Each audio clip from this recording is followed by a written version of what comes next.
Bom, então dando continuidade, nós vamos ver agora o esqueleto axial. E aí aqui eu coloco já um número de ossos. Vocês vão ver, até se vocês quiserem ir anotando ao longo dessa aula de axial e depois de apendicular, o número de ossos. Quando nós finalizarmos todas as aulas de ossos, nós vamos somar para ver quantos ossos nós temos no corpo humano. Lembrando que esse número pode variar, dependendo de como é feita essa contagem, tá? Então, número de ossos do esqueleto axial. No esqueleto axial, nós vamos estudar os ossos da cabeça, que são 29 ossos, a coluna vertebral, que é formada por 26 ossos, e a caixa torácica, que é formada por 25 ossos. Então, quando nós formos estudar a cabeça, nós vamos falar dos ossos do crânio e da face. A caixa torácica, ou tórax, é formado pelo osso externo e pelas costelas. E a coluna vertebral é formada pelas vértebras. Então, vamos falar um pouquinho da cabeça óssea. A cabeça óssea é a porção superior do esqueleto axial e é a estrutura óssea mais complexa do corpo humano. Então, é uma das partes ósseas que tem mais acidentes ósseos, tem muitas estruturas para que a gente possa identificar e estudar, e a gente tem que levar em consideração que passam muitas estruturas no seu interior e também na sua face externa. E também pode ser chamado, né, de parte esquelética da cabeça. Outros nomes, né, que podemos dar para a cabeça óssea. Esqueleto cefálico, então esse termo cefálico eu já tinha comentado com vocês também, né, que significa cabeça, ou apenas esqueleto da cabeça. Funções da cabeça óssea.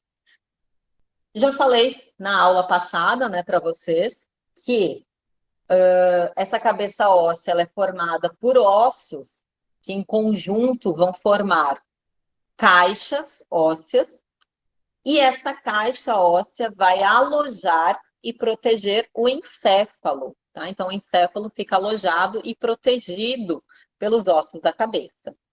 E, além disso, também essas caixas ósseas que se formam vão alojar e proteger os órgãos sensoriais, como o olho e as suas estruturas, as estruturas que estão presentes na orelha média e interna, a parte do sistema olfatório também é protegido, né, por essas estruturas ósseas. Então, os ossos da cabeça alojam e protegem o encéfalo e os órgãos sensoriais especiais. Além disso, essa cabeça óssea forma ou dá suporte para os dentes, então os dentes se fixam nessa cabeça óssea, músculos e ligamentos também vão se fixar nesses ossos da cabeça. E, para finalizar, essa cabeça óssea apresenta aberturas que vão permitir a passagem do ar, como aqui no nariz, a passagem de alimentos, aqui pela boca, e também vai apresentar aberturas que vão servir de passagem para artérias, veias e para nervos. Quando nós falamos da cabeça óssea, nós podemos dividi-la em crânio e face, né? Nós temos os ossos do crânio e os ossos da face, que também pode ser chamado de ossos do neurocrânio e ossos do víscero-crânio, tá? Como vocês preferirem aqui, a nomenclatura que vocês preferirem. O crânio é formado por 8 ossos. 8 ossos formam o crânio. 2 ossos são bilaterais, ou seja, são pares, tem o direito e tem o esquerdo, e 4 ossos são medianos, são únicos, são ímpares. Quais são os ossos bilaterais? Aqui nós temos uma cabeça óssea numa vista lateral. Esse osso que nós temos aqui, ó, é o osso parietal. Parietal, como está aqui, ó, parietal. Tem desse lado que nós estamos vendo e tem do outro lado também. Então, tem o esquerdo e tem o direito. E o temporal, que é esse abaixo dele, também tem do lado esquerdo e tem do lado direito também. São dois ossos. Dois ossos parietais, dois ossos temporais. Então, aí nós já temos 4 ossos. E aí nós temos mais 4 ossos ímpares, que são eles, nessa vista lateral.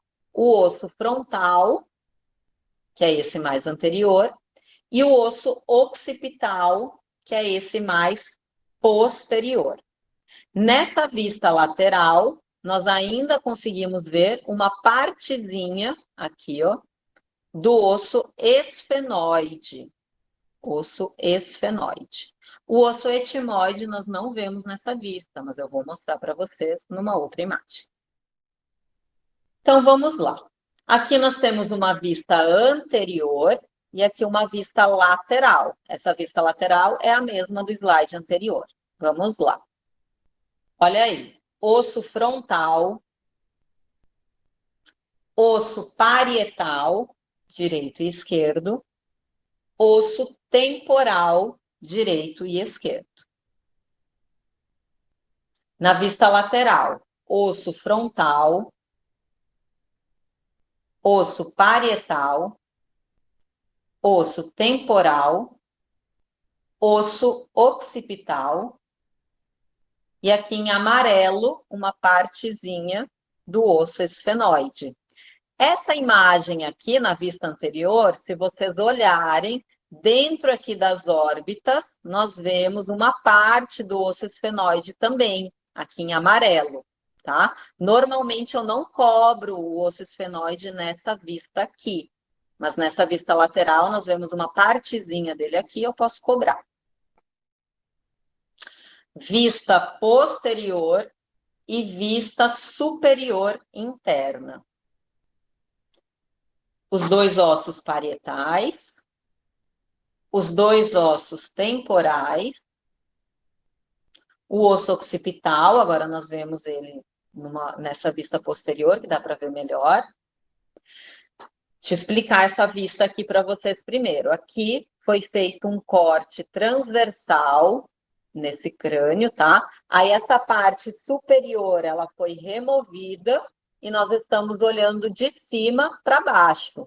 Por isso que a gente fala que é uma vista superior, que a gente está olhando de cima para baixo, interna, porque é a parte de dentro do crânio. O que nós conseguimos identificar aqui? Em azul, o osso frontal. Agora sim, olha aqui, no meio do osso frontal, em cinza, esse pequeno osso aqui cinza, bem no meio do osso frontal, é o osso etimoide. Osso etimoide, esse cinza. Em amarelo, o osso esfenoide. O osso esfenoide tem esse formato de uma borboleta ou de um morcego, como vocês preferirem, tá? Por isso que a gente vê aqui aquela partezinha lateral, na vista lateral, porque ele se estende de uma lateral até a outra. Em verde, o osso parietal.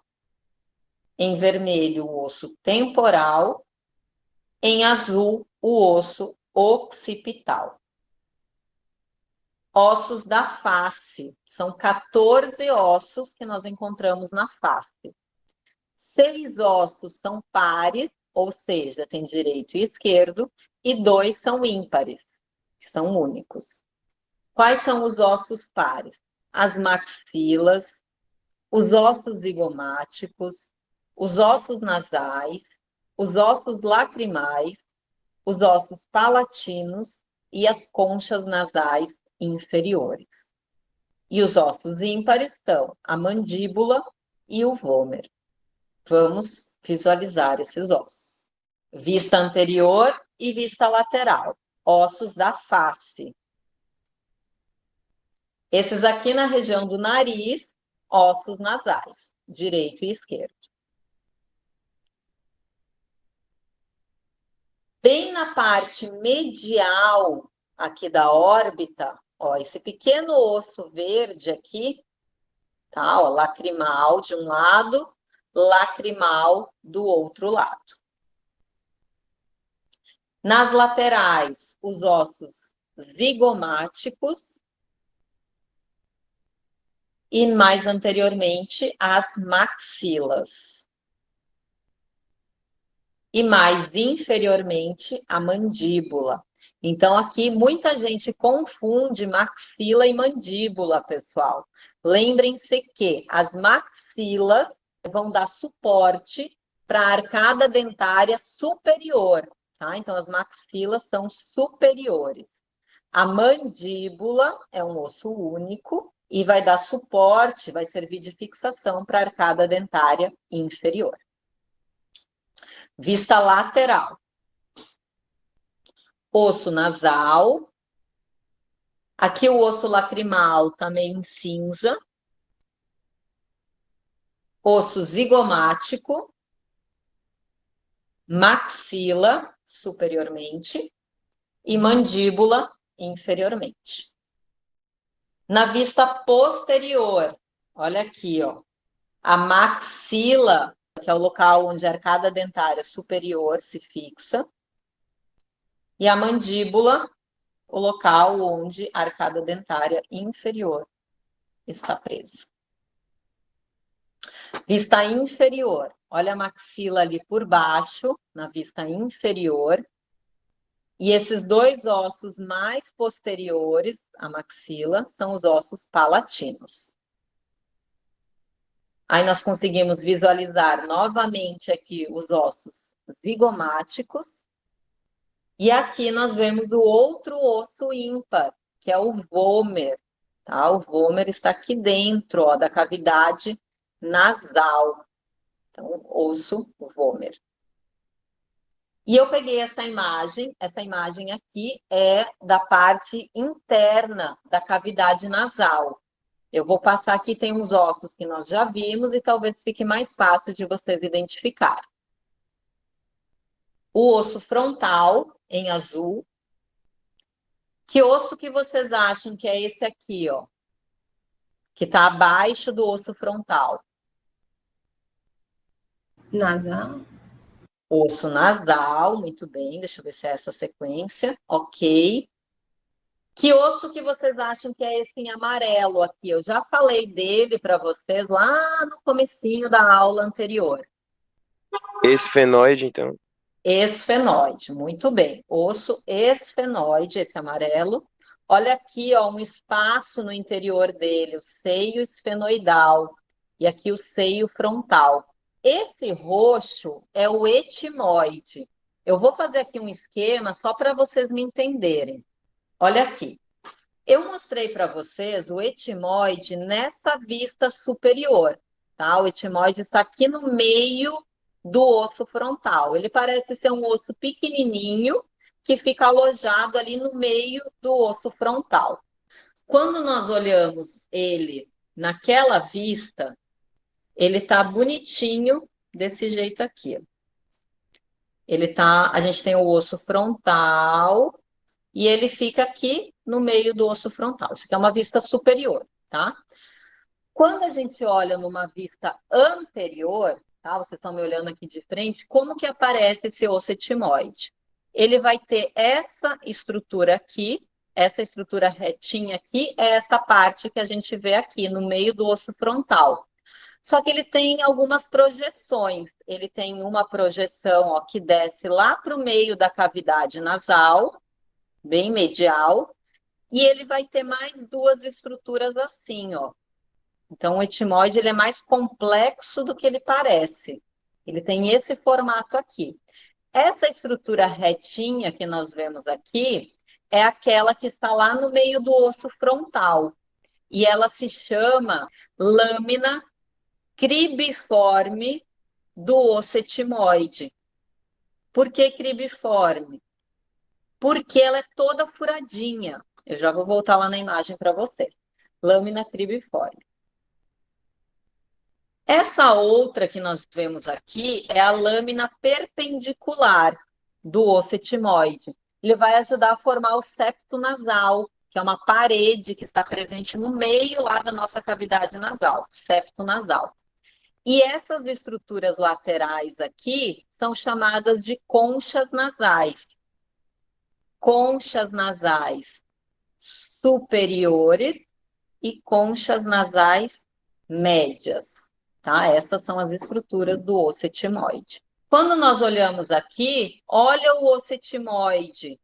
Olha ele aqui todo furadinho.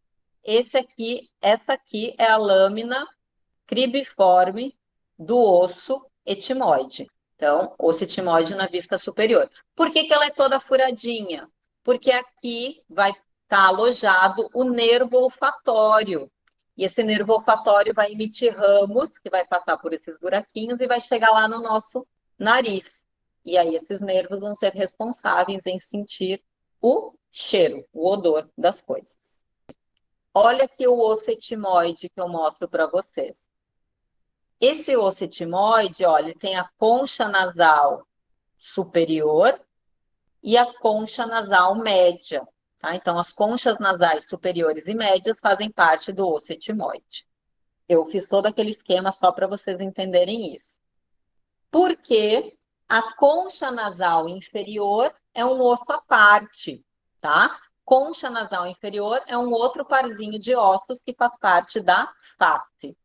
As conchas nasais média e superior fazem parte do osso etimoide.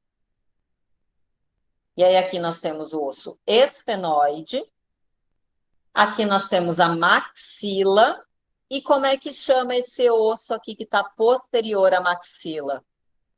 Palatino? Palatino, muito bem, osso palatino.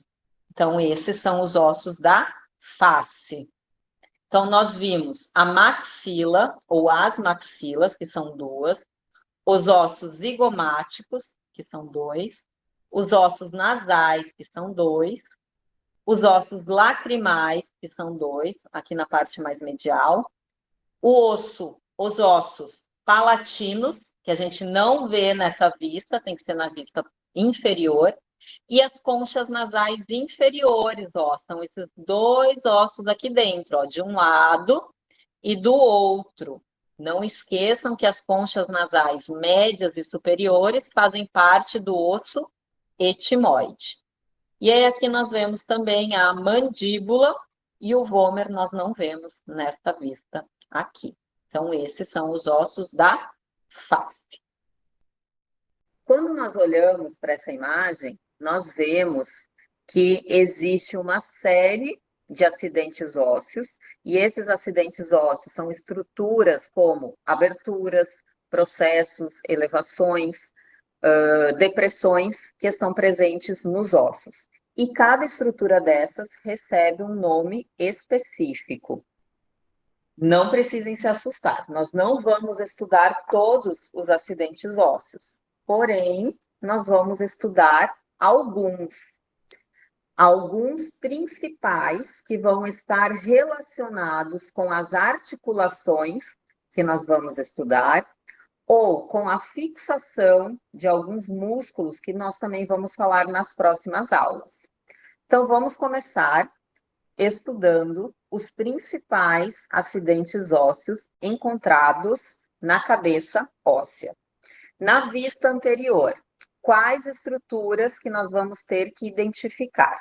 Número 1, coloco aqui, ó, espinha nasal anterior. Espinha nasal anterior.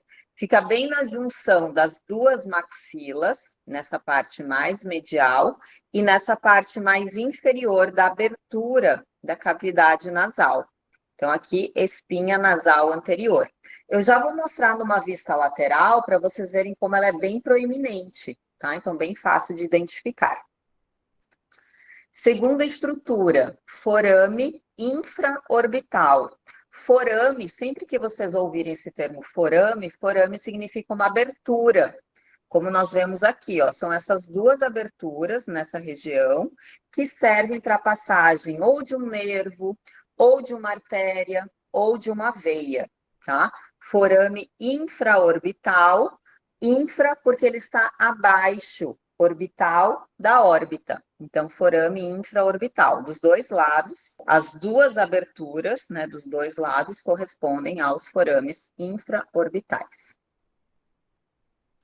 3. Outro forame, forame mentual. Tem forame mentual de um lado, tem forame mentual do outro. Essa região do queixo, né, que nós chamamos popularmente queixo, anatomicamente nós chamamos de mento, região do mento. Por isso que algumas estruturas dessa região vão receber essa nomenclatura de mentual, forame mentual. 4. Aqui é um processo zigomático do osso frontal. Então, aqui é um processo que está presente no osso frontal e está se articulando com o osso zigomático. Então, nós chamamos de processo zigomático do osso frontal. Tem de um lado, tem do outro. E o número 5, a quinta estrutura nessa vista anterior, protuberância mentual. Protuberância mentual. Uma pequena elevação que a gente tem aqui nessa parte anterior. Protuberância mentual. Vista lateral. Aqui a gente tem já uma quantidade um pouquinho maior de estruturas, mas todas bem tranquilas da gente identificar. Vamos lá. A primeira nós já vimos na vista anterior, mas olha como ela é bem mais visível nessa vista lateral. Espinha nasal anterior. Essa pontinha que nós vemos aqui corresponde à espinha nasal anterior. Estrutura número 2. Meato acústico externo. Meato acústico externo. É a abertura da orelha, tá? A abertura da orelha lá no osso temporal. Então, a abertura da orelha está presente no osso temporal. E essa abertura nós chamamos de meato acústico externo. O 3 e o 4 são dois processos. O número 3 é o processo mastoide e o número 4 é o processo estiloide. O processo mastoide é mais arredondado, como nós vemos aqui, e o processo estiloide é mais pontiagudo. Processo mastoide, processo estiloide. Nós estamos vendo aqui do lado esquerdo, né? Mas tem do lado direito também. Número 5, ramo da mandíbula. Ramo da mandíbula, essa parte lateral da mandíbula. Então, tem de um lado, tem do outro também. O número 6 e o número 7 são dois outros processos. O número 6 é o processo condilar da mandíbula. E o número 7 é o processo coronoide da mandíbula. O processo condilar, vocês vão ver que côndilos significam estruturas arredondadas, que vão se articular com uma outra estrutura, tá? Então, essa estrutura que é mais arredondada aqui na mandíbula e mais posterior, corresponde ao processo condilar da mandíbula. Vocês podem encontrar também como côndilos da mandíbula, tá correto também. E o número 7, que é o mais anterior, é o processo coronoide da mandíbula. E aí eu já aproveito para reforçar para vocês a importância de se colocar o nome completo das estruturas. Não adianta você ir na prova se tiver um alfinete, uma marcação aqui nessa estrutura número 6, e você colocar apenas côndilo. Está errado. Nós vamos ver que existem côndilos em diversos outros ossos. Então, tem que falar que é côndilo da mandíbula. Tem que colocar o nome e o sobrenome da estrutura. Mesma coisa o processo coronoide. Vocês vão ver que existem processos coronoides em outros locais. Então, tem que falar que é o processo coronoide da mandíbula. E o número 8, o corpo da mandíbula. Então, nós temos os ramos da mandíbula nas laterais e essa parte que está entre os ramos da mandíbula corresponde ao corpo da mandíbula. E aí, para vocês não confundirem o forame mentual e a protuberância mentual estão presentes no corpo da mandíbula, tá? Então, toda essa estrutura mais anterior, que está entre os ramos da mandíbula, corresponde ao corpo da mandíbula. Vista inferior, né? Olhando por baixo desse crânio. Vamos lá, o que nós conseguimos identificar aqui? Número 1, processo palatino da maxila.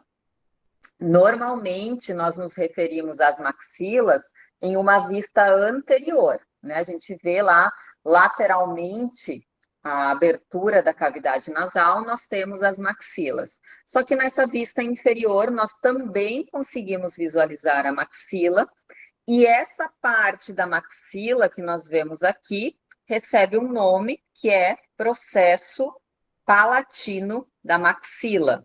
Então, se tiver uma marcação nessa vista, nessa região, lá na nossa prova, o nome correto é processo palatino da maxila. O processo palatino, ou os processos, né, porque são duas maxilas, os processos palatinos da maxila, ou das maxilas, juntamente com os ossos palatinos, vão formar o palato duro.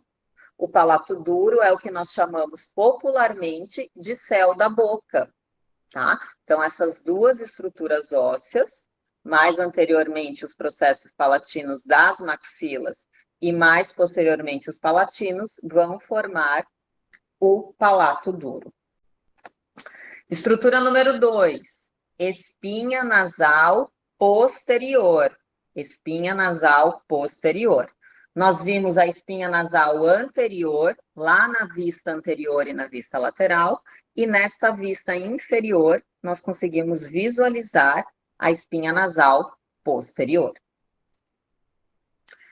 A estrutura 3 e a estrutura 4 são dois processos que, em conjunto, vão formar o arco zigomático, tá? Quando elas se juntam, né, o conjunto dessas duas estruturas formam o arco zigomático. Mas cada uma delas recebe um nome específico. A estrutura número 3, nós chamamos de processo temporal do osso zigomático. Então, o número 3 aqui é o osso zigomático. E no osso zigomático, nós temos o processo temporal. Essa outra estrutura, com o número 4, é o osso temporal. E no osso temporal, nós vamos ter o processo zigomático. Então, inverte, tá? Lembrando que eles vão se articular formando o arco zigomático. Então, a estrutura número 3, de um lado e do outro, tá? Processo temporal do osso zigomático, e a estrutura número 4, de um lado e do outro, processo zigomático do osso temporal. A estrutura número 5 também tem de um lado e tem do outro lado. Essa estrutura número 5 se chama fossa mandibular. Fossa mandibular. Essa fossa mandibular vai se articular com o processo condilar da mandíbula. Vou voltar um slide aqui, ó. Olha aqui, o processo condilar da mandíbula, onde ele está se articulando com essa região aqui do osso temporal. Então, essa região aqui corresponde à fossa mandibular, que se articula com o processo condilar da mandíbula. Olha aqui, o número 5, nessa região aqui. Fossa mandibular. Não marquei aqui, mas só para a gente recapitular. Olha aqui, os dois processos do osso temporal que nós vimos naquela vista lateral. Um processo mais arredondado e um processo mais pontiagudo. Um processo mais arredondado e um processo mais pontiagudo do outro lado também. Quem lembra o nome desses processos mais arredondados no osso temporal? Esqueci já, professora.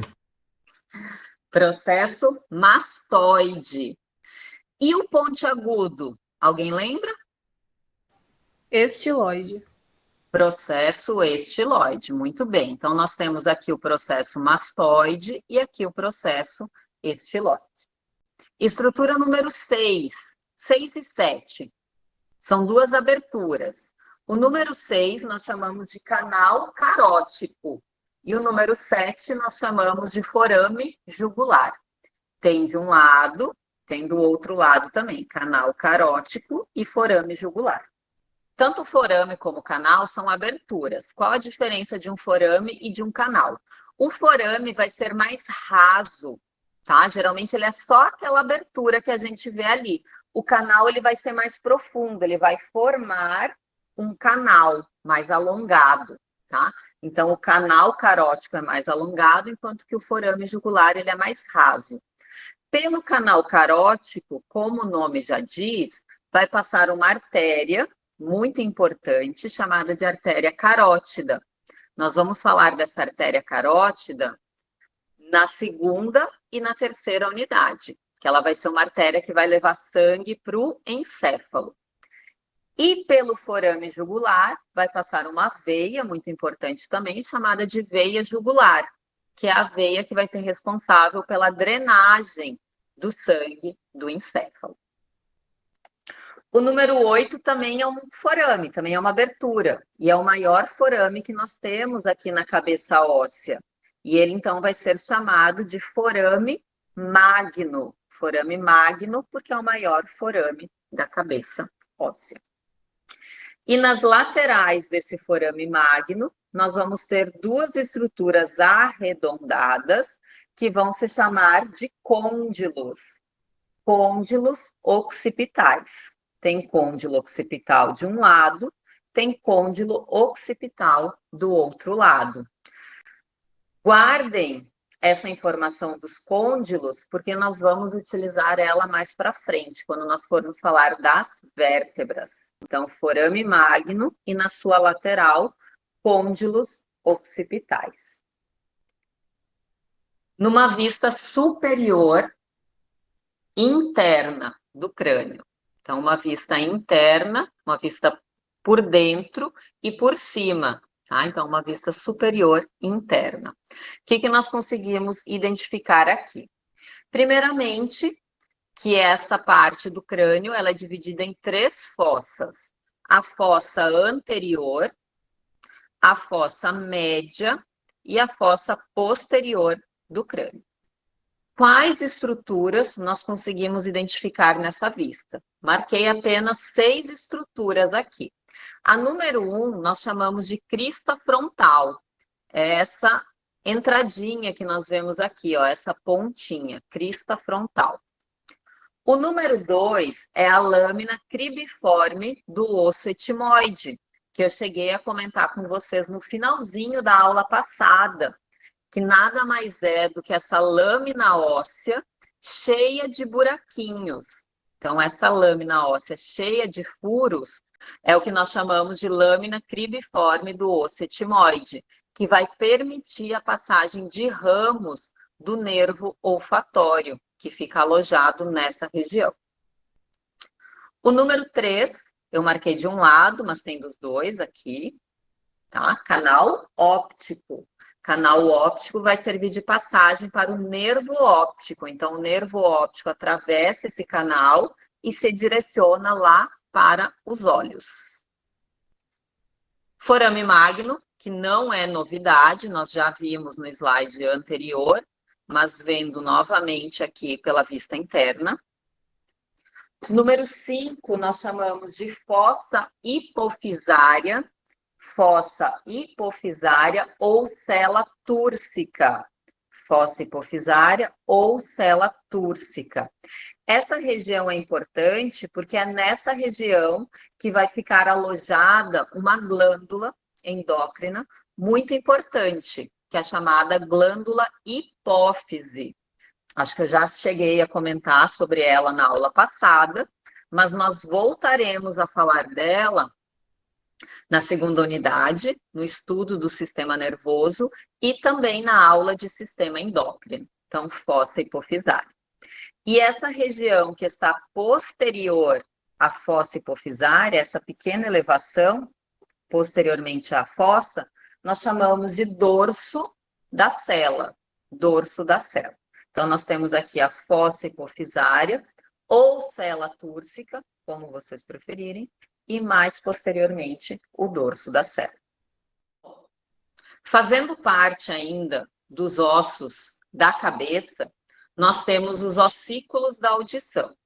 Os ossículos da audição nem sempre entram na contagem dos ossos, não é sempre que se estuda esses ossos, tanto que na aula prática eu nem coloco eles porque nós não conseguimos visualizar.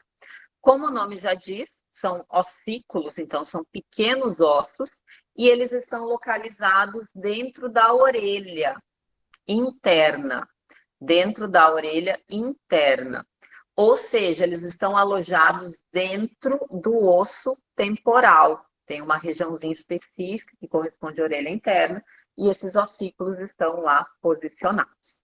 Existem 3 pares de ossículos da audição. O primeiro, que nós chamamos de martelo, o segundo, que nós chamamos de bigorna, e o terceiro, que nós chamamos de estribo. Então, são 3 pares de ossículos da audição, totalizando 6 ossos. Mais um osso que nem sempre entra na contagem, ou nem sempre entra nas aulas de ossos, é o osso hioide. O osso hioide é um osso ímpar que está localizado na região cervical, logo abaixo da mandíbula.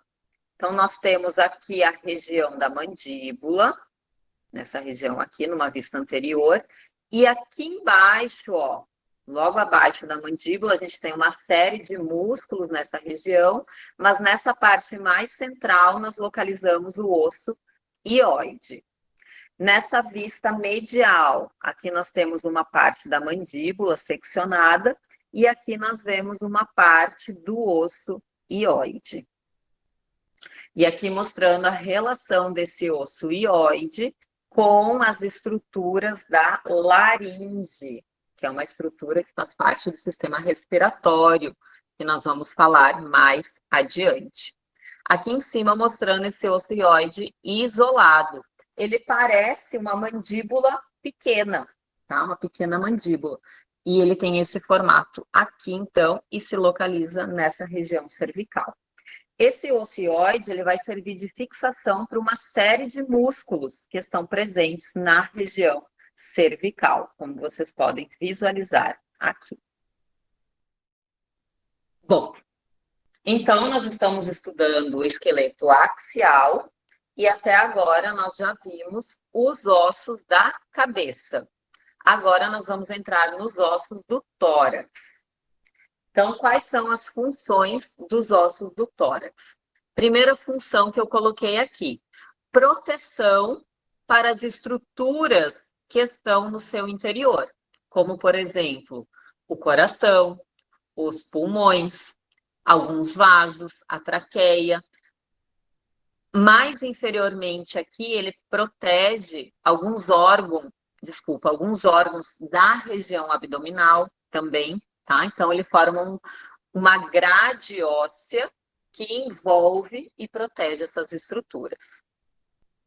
E a segunda função dos ossos do tórax é possibilitar movimentos apropriados para variar o volume da caixa torácica. Então, esses ossos do tórax, eles vão auxiliar também nos movimentos de respiração, de inspiração e expiração.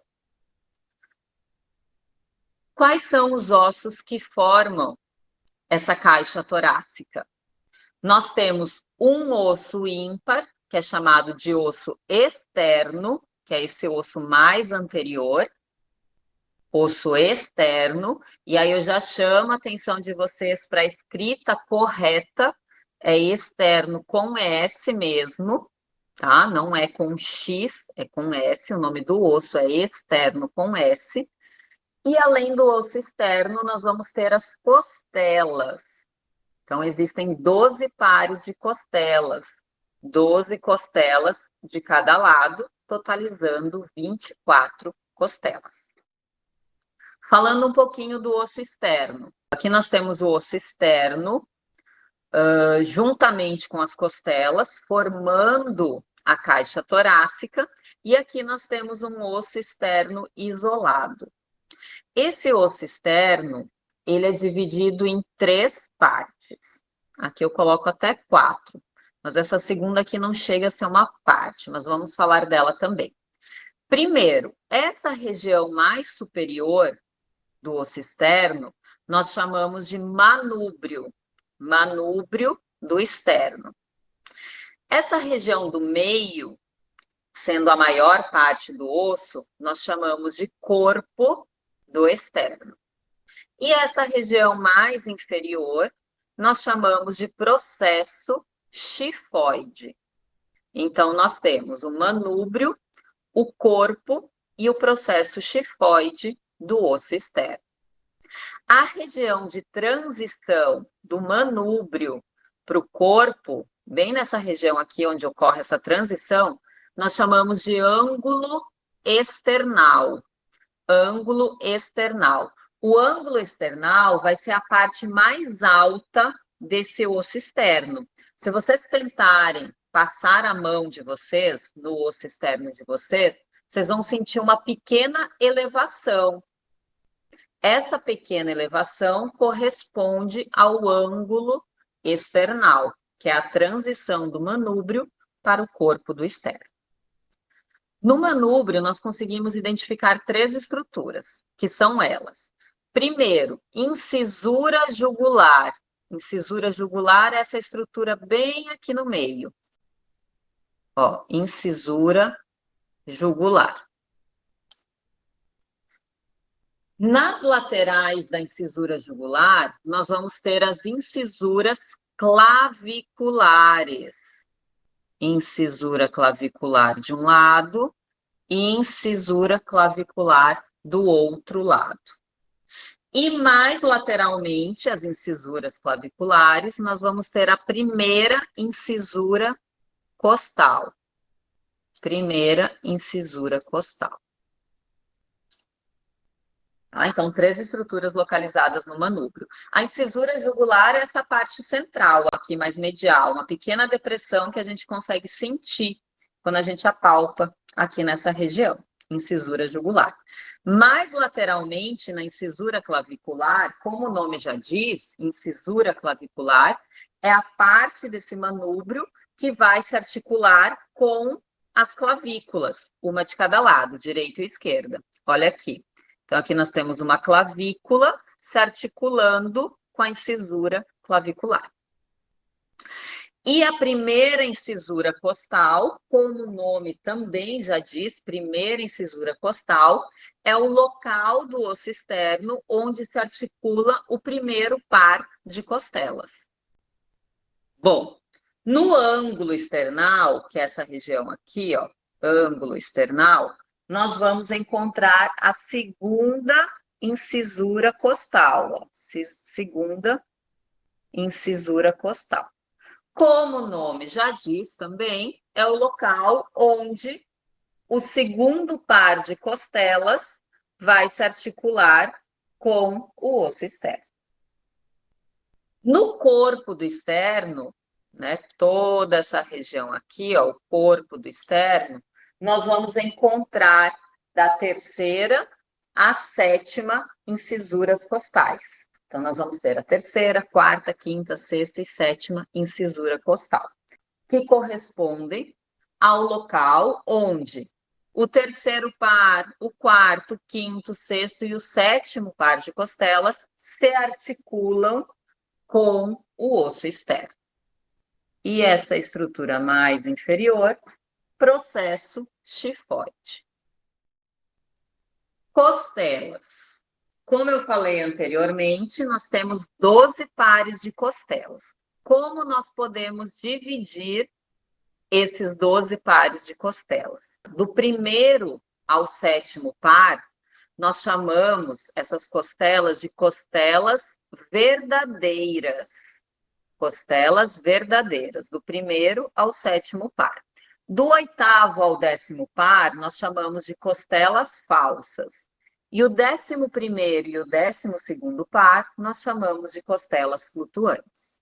Por que que recebem essa denominação? Vamos lá.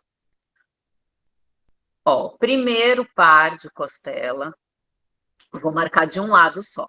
Segundo, terceiro, quarto, quinto, sexto,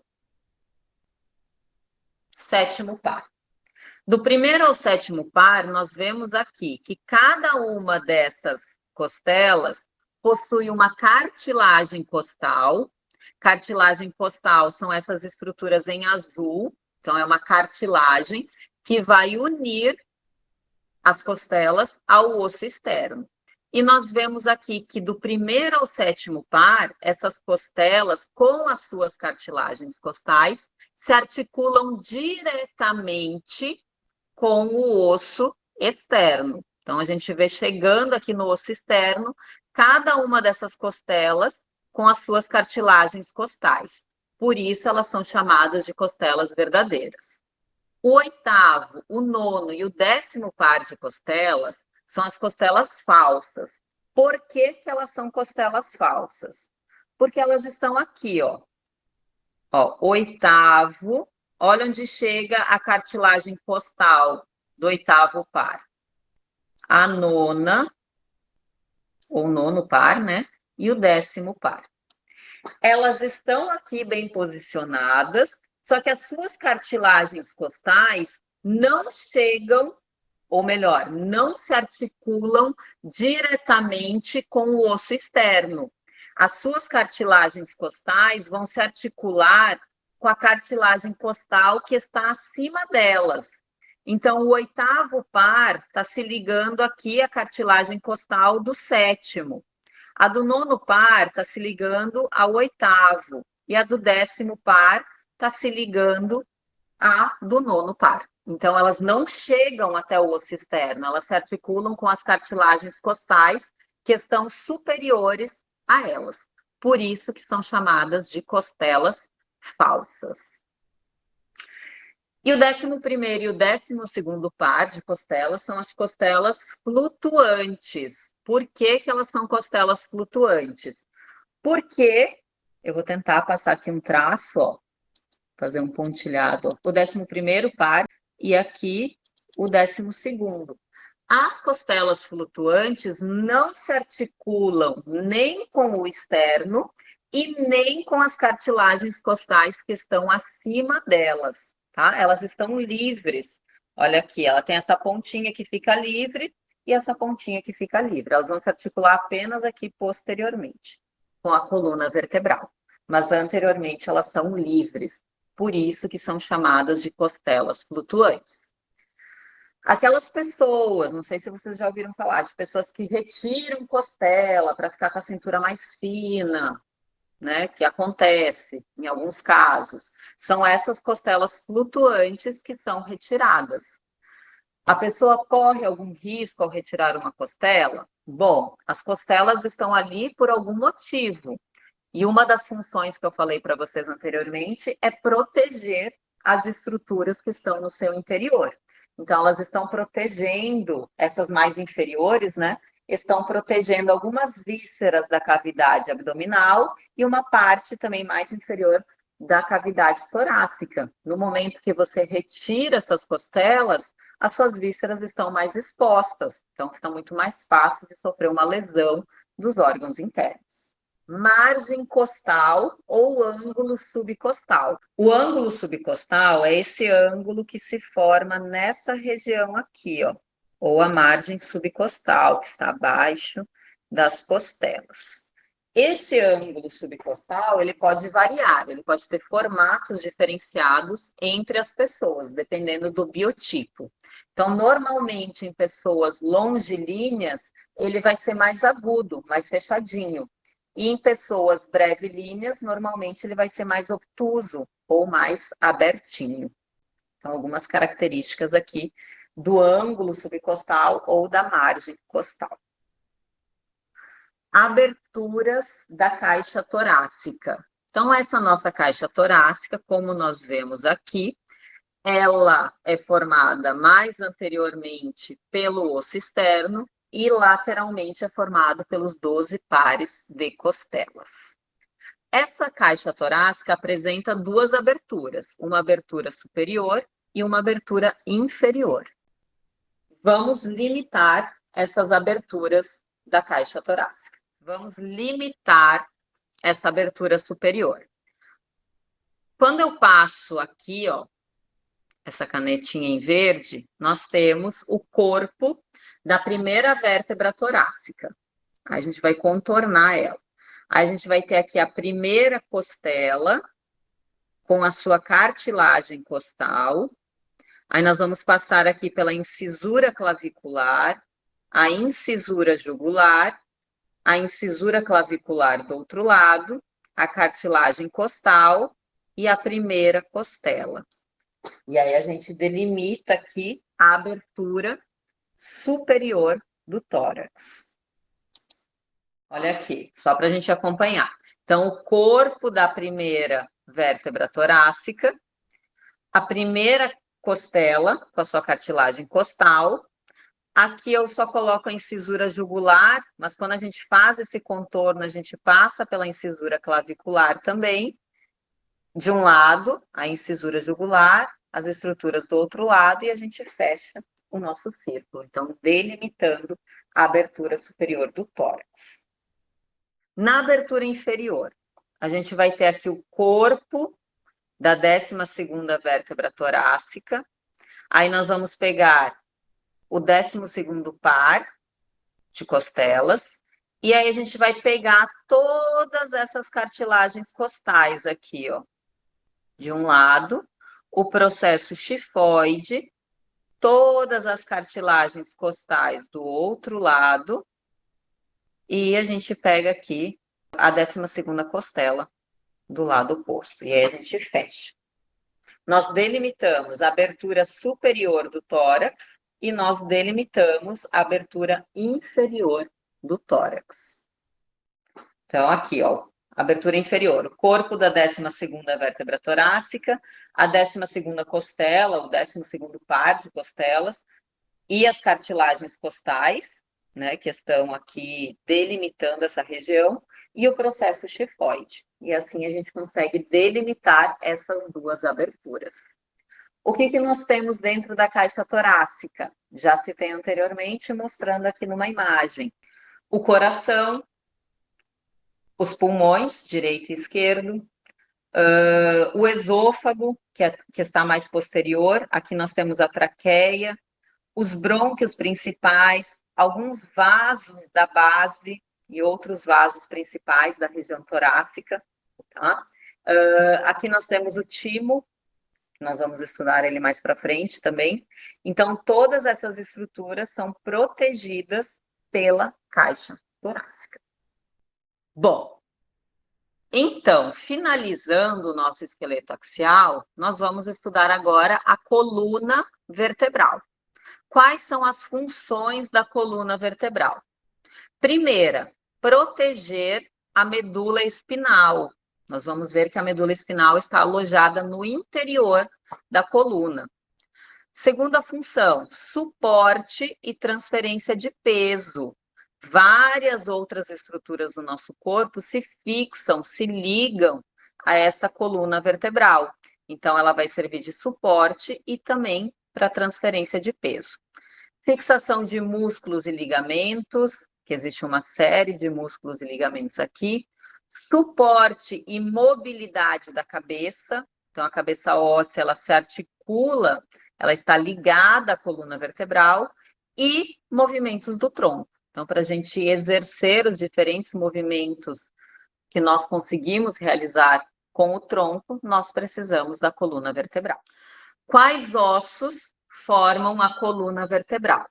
A coluna vertebral é formada por 33 vértebras, que são divididas em 5 regiões. A região cervical, que é a região do pescoço, é formada por 7 vértebras cervicais, que nós falamos, por enquanto, já vou falar das particularidades, tá? Mas que nós falamos que vai de C1 a C7, 7 vértebras cervicais. Nós temos a região torácica, que é formada por 12 vértebras torácicas, que vai de T1 até T12. A região lombar é formada por 5 vértebras lombares, que vai de L1 a L5. A região sacral é formada por um osso, que é chamado de sacro. Esse sacro ele é formado por 5 vértebras sacrais, S1 a S5, que se fundiram, tá? Elas se ossificaram e viraram um osso só, que nós chamamos de sacro. E a região coxígea é formada por um osso chamado de cóccix, que também é formado pela fusão de 4 vértebras coxígeas. Então, 4 vértebras coxígeas se fundiram, se ossificaram e formaram um único osso chamado de cóccix. Essa imagem aqui, nós vemos uma coluna vertebral em uma vista anterior e aqui em uma vista lateral, mostrando as 5 regiões. E nessa primeira imagem aqui, ó, tá com o númerozinho de cada uma dessas vértebras. Então, a região cervical, formada por 7 vértebras cervicais, a região torácica, formada por 12 vértebras torácicas, a região lombar, formada por 5 vértebras lombares, a região sacral, formada por 5 vértebras sacrais, que se fundiram, que se ossificaram e formaram um osso único, chamado de sacro, e a região coxígea, formada pelas vértebras coxígeas, que se fundiram e formaram um osso único, chamado de cóccix.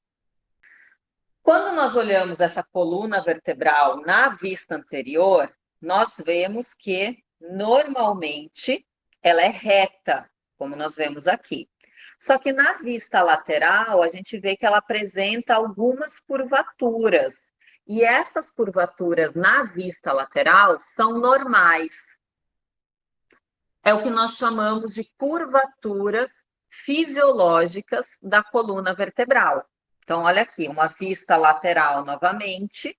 Nós vemos essas pequenas curvaturas que fazem parte da coluna vertebral e são chamadas de curvaturas fisiológicas.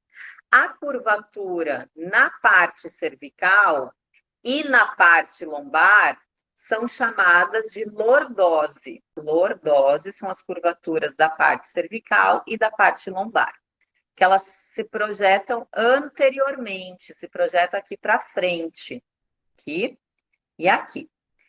As curvaturas da parte torácica e da parte sacral e coxígea, elas se projetam posteriormente, para trás. Então, elas são chamadas de cifose. Então, essas curvaturas são fisiológicas, estão presentes em todas as pessoas. Quando essas curvaturas são mais acentuadas, aí nós entramos nas curvaturas patológicas, tá? Então, aqui mostrando uma acentuação da cifose torácica, causando uma hipercifose, tá?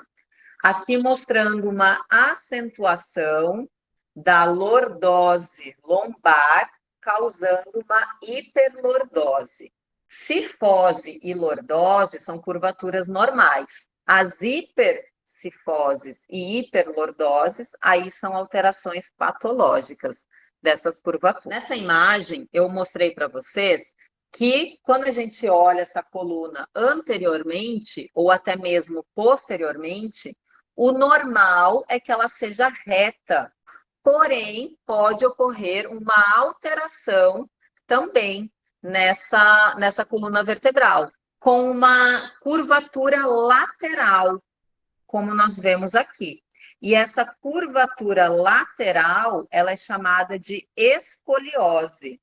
Então, o normal é que essa coluna seja reta. Quando nós temos um caso de escoliose, a gente tem uma curvatura lateral, pode ser para um lado ou para o outro.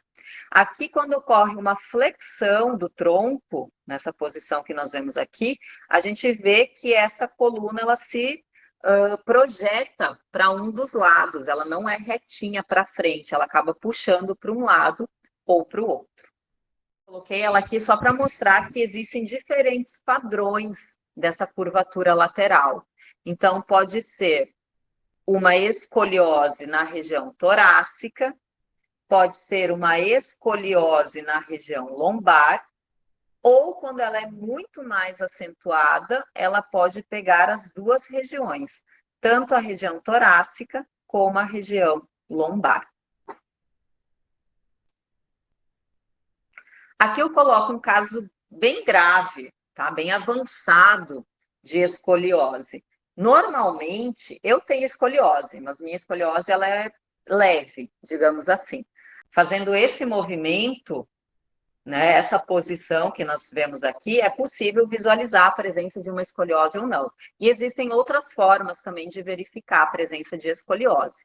Então, eu tenho escoliose, só que a minha é leve, né, não necessita de nenhum tratamento, apenas talvez de uma correção de postura, tanto de na hora de me manter sentada ou em pé, mas existem casos mais acentuados, como nós vemos aqui. Existem casos acentuados que a pessoa pode fazer fisioterapia, pode usar um colete, né, que vai ajudar na correção, e existem os casos mais graves onde é necessário fazer a cirurgia. Então, aqui mostrando a radiografia de um paciente adolescente, antes e depois da cirurgia. Então, mostrando aqui a curvatura, que no caso dele a gente vê que pega as duas regiões, tanto torácica como lombar, e aqui após a cirurgia, né? Então, foi colocado hastes para fazer a correção dessa coluna vertebral. Estrutura geral das vértebras. Então, o que nós conseguimos visualizar numa vértebra quando nós olhamos para ela? O que nós conseguimos identificar? Vamos lá. Primeiro, corpo vertebral. O corpo vertebral é essa parte mais arredondada da vértebra. Então, aqui nós temos o corpo vertebral. Essa parte posterior ao corpo corresponde ao arco vertebral. O arco vertebral é formado pelos pedículos e pelas lâminas. Essas estruturas mais anteriores aqui são os pedículos e as estruturas mais posteriores são as lâminas. E aí, em conjunto, formam o arco vertebral. No meio do arco vertebral, nós temos uma abertura. Essa abertura é chamada de forame vertebral.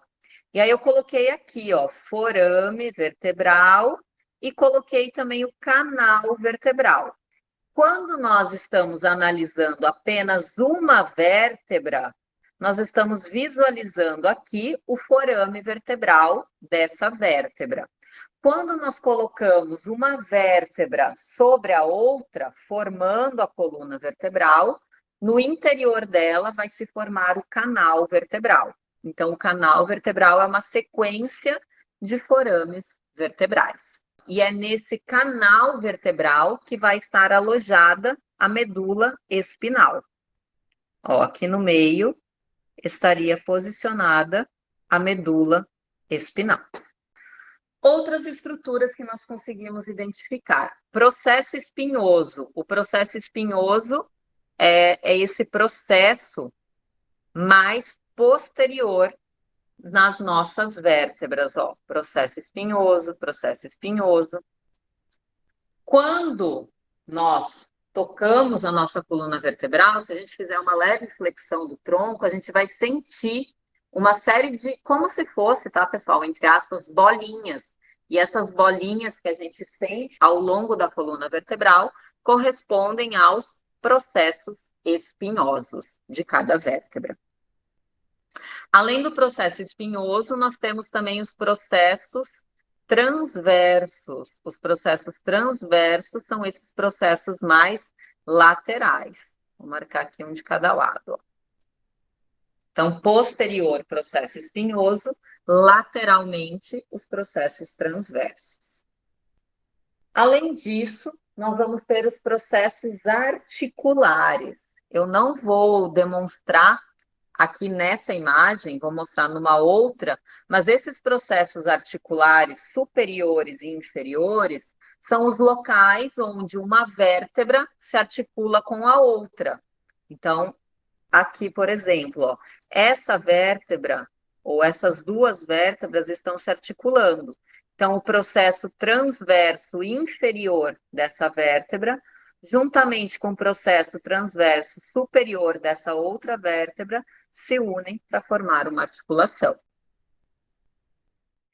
O que seriam as incisuras vertebrais? Então, nós temos aqui, ó, uma incisura e outra incisura. Essa incisura que nós vemos aqui em verde é a incisura vertebral inferior dessa vértebra aqui, ó. Vou marcar aqui, porque a gente está falando dessa vértebra aqui, especificamente. Então, aqui em verde, nós temos a incisura vertebral inferior e aqui nós temos a incisura vertebral superior dessa vértebra. Agora, vamos para essa outra vértebra. Eu marquei aqui em azul a incisura vertebral superior dela, mas ela vai ter também uma incisura vertebral inferior. Então, todas elas têm uma incisura vertebral inferior e todas elas têm uma incisura vertebral superior. A incisura vertebral inferior de uma vértebra, junto com a incisura vertebral superior de outra vértebra, vai formar uma abertura, que nós vemos aqui, que é chamado de forame intervertebral.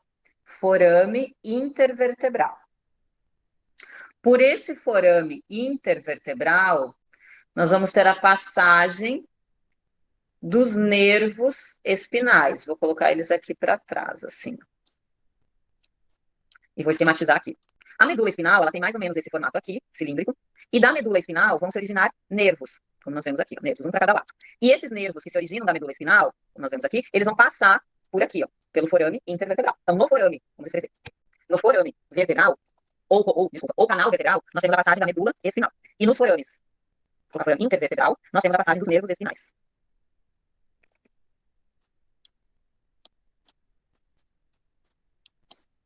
Então, aqui fica mais uma informação para vocês. Vamos estudar medula espinal e nervos espinais na segunda unidade, mas só para vocês já entenderem a relação dessas estruturas nervosas com a coluna vertebral.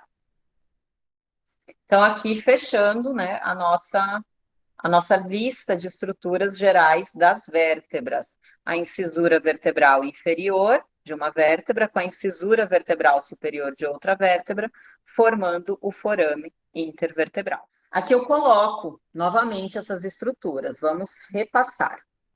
Corpo vertebral, o pedículo dos dois lados, tá? A lâmina dos dois lados também, formando o arco vertebral. No meio do arco vertebral, nós temos o forame vertebral. O conjunto de forames vertebrais vai formar o canal vertebral, por onde passa a medula espinal. Mais posteriormente, nós temos o processo espinhoso e nas laterais, o processo transverso, dos dois lados. Aqui mostrando a incisura vertebral superior e a incisura vertebral inferior. Se nós tivéssemos outra vértebra aqui embaixo, a incisura vertebral superior dela, com essa incisura vertebral inferior, formaria o forame intervertebral, por onde passam os nervos espinais. Aqui mostrando o processo articular superior e o processo articular inferior, que são os locais das vértebras que se articulam com outras vértebras. Bom, agora vamos falar rapidamente ou brevemente das características das vértebras de cada região. É possível, eu não sei se vocês já assistiram à aula prática de esqueleto axial, mas é possível identificar ou diferenciar uma vértebra cervical de uma vértebra torácica e de uma vértebra lombar. Então, vamos falar primeiro das vértebras cervicais. Eu coloco aqui, ó, da terceira à sexta vértebra cervical. São 7 vértebras cervicais, mas o que eu vou falar agora se aplica para a terceira, ou melhor, da terceira até a sexta vértebra cervical. O processo espinhoso das vértebras cervicais vai ser sempre bifurcado. Em vez de ser uma pontinha só, vão ser 2, como nós vemos aqui. Um processo espinhoso bifurcado. O corpo vertebral é pequeno, é menor quando comparado com as outras vértebras, e o canal vertebral vai ser triangular. Mas a principal característica de uma vértebra cervical é a presença do forame transverso. Presença do forame transverso. Forame transverso são essas aberturas aqui, ó, de um lado e do outro. Na vértebra cervical, isso aqui, ó, seria o processo transverso. E nesse processo transverso, nós vamos encontrar 2 aberturas, uma de cada lado, que nós chamamos de forame transverso. Apenas as vértebras cervicais têm forame transverso. Então, se vocês verem uma vértebra e aquela vértebra tiver forame transverso, só pode ser vértebra cervical. Então, aqui nós temos o corpo, o processo transverso com o forame transverso. De um lado, tem do outro também. Aí mostrando aqui o pedículo, a lâmina, que em conjunto formam o arco vertebral, e mais posteriormente nós temos o processo espinhoso. Bom, aqui eu falo da terceira à sexta vértebra cervical. Vamos ver quais são as características das demais vértebras cervicais. Da terceira até a sexta vértebra cervical, nós podemos chamá-las de C3, C4, C5 e C6, conforme a sua posição. A primeira vértebra cervical, ela tem um nome específico, que nós chamamos de atlas, tá? Então, a primeira vértebra cervical se chama atlas. Características da atlas, como nós identificamos a atlas? Primeira característica, corpo vertebral ausente. Olha aqui, essa vértebra, ela não tem corpo vertebral. E olha aqui nas laterais, ó, forame transverso, forame transverso. Então, olhou para a vértebra, tem os forames transversos, é vértebra cervical. Ok, vocês já sabem que é vértebra cervical. Se não tem corpo vertebral, só pode ser a atlas, que é a primeira vértebra cervical. Não existe outra vértebra sem corpo vertebral, a não ser a atlas. Outra coisa que eu já quero chamar a atenção para vocês, não vou falar de todas essas outras estruturas. Quero falar apenas dessa aqui, ó. Essa estrutura aqui e essa estrutura aqui, que é uma face articular. Olha o formato dessa face articular. Essa face articular dessa primeira vértebra cervical se articula com a cabeça óssea. Lembra do forame magno que nós vimos lá no osso occipital? Essa vértebra, esse canal vertebral da atlas, é uma continuação do forame magno. Então, as estruturas que estão dentro do crânio, do sistema nervoso, né, que estão dentro do crânio, vão se continuar com esse forame vertebral. Olha essas estruturas arredondadas aqui, de um lado e do outro. Essas estruturas arredondadas vão se encaixar perfeitamente com aquelas estruturas arredondadas que nós vimos lá no forame magno, do ladinho do forame magno. Alguém lembra o nome daquelas estruturas? Forame magno, aquela primeira vértebra cervical, a atlas, ela vai se encaixar direitinho aqui, ó, nos côndilos occipitais. Olha o formato desses côndilos. Eles são mais alongados e bem arredondados. Olha aqui a face articular da atlas, a face articular superior da atlas, bem alongada e arredondada. Então, os côndilos se articulam com essa face articular.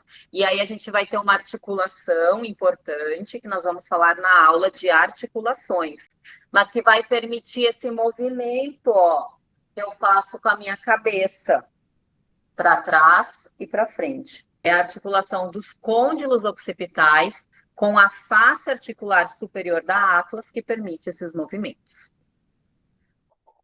Segunda vértebra cervical, também recebe um nome específico, áxis. A áxis é a segunda vértebra cervical. Qual é a característica da áxis?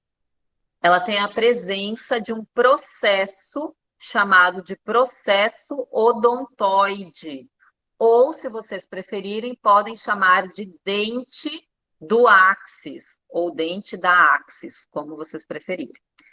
Olha como é esse processo odontoide. Ele é um processo bem proeminente, então ele é bem fácil de identificar. Se vocês verem uma vértebra que possui, primeiro, olha aqui, ó, forame transverso. Todas as vértebras cervicais têm forame transverso, tá? E possui esse dente, esse processo odontoide, só pode ser a áxis, a segunda vértebra cervical. Olha que interessante, já vou antecipar mais uma informação de articulação. Esse processo odontoide vai se articular, ele é proeminente, ele é superior, ele é para cima, vai se articular com esse arco da atlas, tá? Por isso que a atlas não tem corpo, porque aquele dente do áxis vai se articular com esse arco anterior. Vou tentar mostrar aqui com a minha mão. Por exemplo, vamos supor que esse meu dedo é o dente do áxis. E a minha mão aqui, é que eu não sei se eu vou conseguir mostrar. A minha mão corresponde àquele arco anterior da atlas. Então, eles vão se encaixar nesse formato aqui. E aí, o que essa articulação vai permitir? Isso aqui, ó. A atlas vai girar em torno da áxis. Exatamente, Juan. A gente vai fazer esse movimento de rotação através dessa articulação, tá? Então, movimento de rotação do pescoço. Então, característica da atlas, ausência de corpo vertebral, característica da áxis, presença do processo odontoide, ou do dente do áxis. Então, primeira vértebra cervical falamos, segunda vértebra cervical falamos. C3, C4, C5 e C6, nós falamos lá no slide anterior, tá? Não precisa saber se é C3, se é C5, se é C6, a gente não tem como identificar, apenas saber que é vértebra cervical, porque tem a presença dos forames transversos. A sétima vértebra cervical também tem uma característica. Olha aqui a sétima vértebra cervical. Olhamos para ela, nós vemos forame transverso. Vimos forame transverso, é uma vértebra cervical. Porém, o processo espinhoso dessa vértebra, C7, ele não é bifurcado, como eu falei anteriormente, que era uma característica das vértebras cervicais. O processo espinhoso da C7 vai ser mais alongado, e por isso ela é chamada de vértebra proeminente. E se vocês apalparem, tocarem vocês aqui na região posterior, bem nessa região inferior aqui do pescoço, tem uma bolinha mais saltada. Essa bolinha mais saltada nessa região corresponde ao processo espinhoso da sétima vértebra cervical, porque o processo dela é mais proeminente, é mais alongado, é mais evidente. Por isso que ela recebe esse nome de vértebra proeminente. E aí também vocês sabem que acima dessa bolinha, para cima dela são as vértebras cervicais e para baixo dela são vértebras torácicas. Características das vértebras torácicas. As vértebras torácicas vai de T1 até T12. Então, são 12 vértebras torácicas. Principal característica, olhei aqui para essa vértebra. Primeiro, não estou vendo forame transverso. Não tem forame transverso, não é vértebra cervical. Então, ela vai ser ou vértebra torácica ou vértebra lombar. Característica da vértebra torácica: processo espinhoso longo e inclinado, como nós vemos aqui. Olha o processo dela, é bem alongado e bem inclinado. Outra característica que está presente nas vértebras torácicas, não sei se vocês chegaram a fazer essa relação, mas nós temos 12 vértebras torácicas e nós temos 12 costelas. Então, os 12 pares de costelas se articulam com as vértebras torácicas. E as costelas vão se articular em locais específicos, que são chamados de fóvias costais. Olha aqui, uma fóvea costal no corpo e uma fóvea costal no processo transverso. Como as costelas apenas se articulam com as vértebras torácicas, apenas as vértebras torácicas terão essas fóveas costais. Além disso, os processos articulares estão voltados para o plano frontal. Então, aqui mostrando o corpo da vértebra, a fóvea costal superior e a fóvea costal inferior. Essas duas fóveas estão presentes no corpo da vértebra torácica. O processo espinhoso, pedículo, o processo transverso com a fóvea do processo transverso. Vértebras lombares. As vértebras lombares vão de L1 até L5. Então, nós temos 5 vértebras lombares. Olhamos aqui para essa vértebra, não vemos forame transverso, então não é vértebra cervical. Principal característica para identificar uma vértebra lombar. Olha o tamanho do corpo vertebral da vértebra lombar. Ele é maior. A região lombar é uma das regiões mais inferiores da nossa coluna vertebral. Então, é uma das regiões que tem que suportar mais peso. Então, o corpo vertebral das vértebras lombares é maior. Além disso, a principal característica é o processo espinhoso. Nesse caso aqui das vértebras lombares, o processo espinhoso ele vai ser mais curto e quadrangular. Olha essa imagem aqui. Diferente do que nós vimos na região torácica, onde o processo espinhoso ele era bem alongado e inclinado. Aqui ele já é mais quadrangular. Acho que eu mostro certinho também na aula prática, é bem característico. Então, nós vemos aqui o corpo vertebral, que é grande. Nós vemos aqui o pedículo, a lâmina, processo transverso e o processo espinhoso dessas vértebras. Os processos articulares das vértebras lombares, eles estão voltados para o plano sagital. A gente vê que eles apontam aqui para a parte mais interna.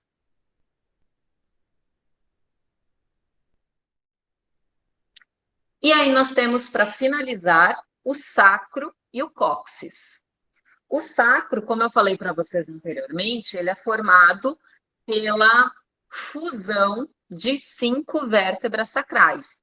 E aí essas vértebras sacrais se fundiram e formaram um osso único, denominado sacro.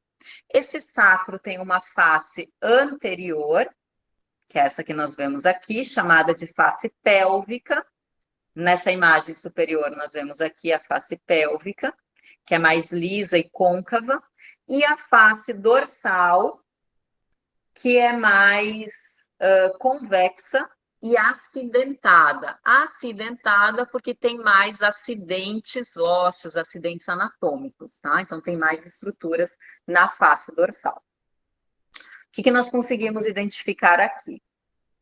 Então, nós temos a base do sacro, que é essa parte mais superior, né, que vai estar mais próxima da vértebra lombar, da quinta vértebra lombar. Nós temos o ápice do sacro, que é a parte mais inferior e vai estar em contato com o cóccix. E nós temos as asas do sacro, que correspondem a essas massas laterais. Base do sacro, ápice do sacro e as asas. O promontório é a parte da base do sacro mais anterior. Então, vai ser a parte mais anterior do sacro. Olha na vista lateral, essa pontinha mais anterior aqui corresponde ao promontório. A face auricular corresponde a essas duas estruturas, ou essas duas regiões mais laterais. Aqui e aqui. Face auricular. Guardem esse nome, porque nós vamos estudar também lá no osso do quadril. O osso do quadril também tem face auricular. Então, a face auricular do sacro se articula com a face auricular do osso do quadril, formando uma articulação importante também. Aí nós temos aqui na vista anterior, ou na face pélvica, as linhas transversas. Na face dorsal, nós temos a crista sacral mediana, que é essa que passa bem no meio. Nós temos os forames sacrais na face pélvica, forames sacrais anteriores, e na face dorsal, forames sacrais posteriores. Então, tem que lembrar sempre da face que nós estamos visualizando. Face pélvica, forames sacrais anteriores, e na face dorsal, forames sacrais posteriores. E, passando por dentro do sacro, nós temos o canal sacral. O canal sacral vai ser a continuação do canal vertebral. O canal vertebral é aquela sequência dos forames vertebrais, por onde passa a medula espinal. Então, a continuação daquele canal vertebral no sacro é chamado de canal sacral. E a parte final da nossa coluna vertebral corresponde ao cóccix, né? O cóccix também vai ter uma face pélvica, que é anterior, e uma face dorsal, que é posterior. E esse cóccix, ele vai ser formado pela fusão, que pode variar, mas normalmente são 3 a 4 vértebras coccígeas, formando esse osso único, e ele vai apresentar duas estruturas ósseas aqui, que são chamadas de cornos coccígeos. E essas estruturas, elas vão se articular com o sacro, para manter a conexão dessas duas estruturas ósseas. Então, aqui só para a gente ver o número de ossos do esqueleto axial. Então, nós vimos 29 ossos na cabeça, 26 na coluna vertebral e 25 na caixa torácica. Olha a cabeça aí. 8 ossos no crânio, 14 ossos na face. E aí nós computamos ainda 6 ossículos da audição e o osso hioide. Então, totalizando 29 ossos na cabeça. Coluna vertebral, formada pelas vértebras cervicais, que são 7, vértebras torácicas, que são 12, vértebras lombares, que são 5, o sacro é um osso único e o cóccix é um osso único. E a caixa torácica, formada por 24 costelas e um osso externo. Então, esses são os números de ossos, é o número de ossos do nosso esqueleto axial. E aí nós finalizamos essa aula de esqueleto axial agora,